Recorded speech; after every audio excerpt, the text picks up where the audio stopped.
Okay, I'm back. Welcome to part two of things I learned from this year's Medicare Annual Election Period. In the first part, I said that the messaging is getting confusing. People are being led to believe that they need something they don't already have, or they're told of the importance of something they don't need. The second thing that I've learned, now the first one isn't concerning really. It's confusing to a lot of clients, or a lot of the public, but to me as a broker, it's just one of those things I have to educate people on and kind of warn them not to just kind of watch out for the hype a little bit. The second one, however, concerns me because it's a legality issue. And the second thing I learned is telemarketing is getting worse. Now, I did a Facebook post about this, and this is one of those things that if you're a client, you probably aren't aware of how the rules work. If you're another agent that's watching this and you're not in this particular line of business, you may find this hard to believe. So here's the rules. You should not have unsolicited telephonic contact to discuss a Medicare Advantage or a Medicare prescription drug plan. If you are in the state of Ohio, which is where I live and where, frankly, the bulk of our clients are, you should not have unsolicited telephonic contact for Medicare supplements either. Or to put it another way, nobody, if you are an Ohio resident, should be calling you in the state of Ohio about a Medicare, anything related to your Medicare related insurance, unless you already have an established business relationship with them. So if it is your insurance broker like me, we can call you to discuss changes that are going on with your plan and to discuss options for changing it. If you get a call from the insurance company that currently has your insurance, they can also give you a call to discuss changes. No one else, unless you have given permission. Now, this is a problem because that's outright illegal. I'm not talking about the do not call list, although the do not call list does not seem to be carrying any teeth anymore, which is, rather concerning. However, this is also a Medicare rule. This is one of CMS's rules. CMS is the Center for Medicare and Medicaid Services, the people that govern Medicare. And they outright say that if you're a Medicare beneficiary, you cannot be getting cold called for a Medicare product except for a Medicare supplement. And the state of Ohio's Department of Insurance says that you can't do that here either. Now, that is a problem.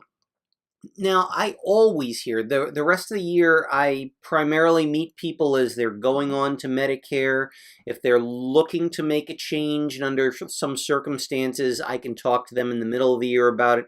Usually I meet people, I educate people as they go on to Medicare. My main business is meeting people that are going on to Medicare for the first time and finding solutions for them. Excuse me. That's what I do 9 months out of the year. And I have been in the house a few times when people get phone calls, unsolicited phone calls that they shouldn't be getting. It's kind of a normal thing. They get door knocked occasionally. A few times they get door knocked with me in the house. That also is illegal.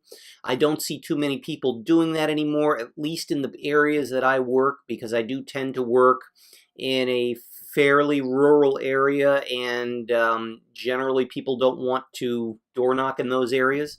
So that's perfectly fine by me. That's also illegal. The one and only place you can really be given an unsolicited advertisement is if it kind of pops up on a web browser and it's, approved by a company, or a generic mailing in your mailbox. But I occasionally see people still doing that. It's usually not an issue because it hasn't been too many, there's not too many people. But this past year, it was bad. And what made it worse was it was robocalls.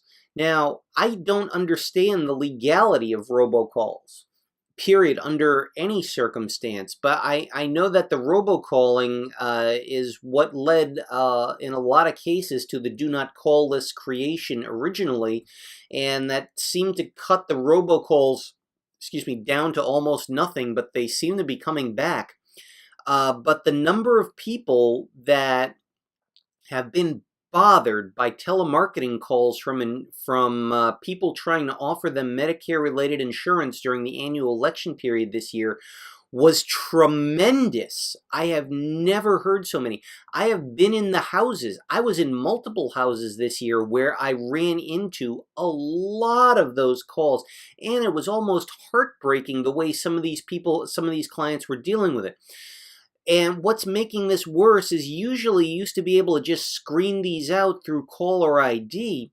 The problem is now people are spoofing caller ID to where the number looks like it is your area code and your prefix, the 3 digits in between the area code and the last 4. So it's going to look like a local call when really it isn't. And those calls have been getting worse for people.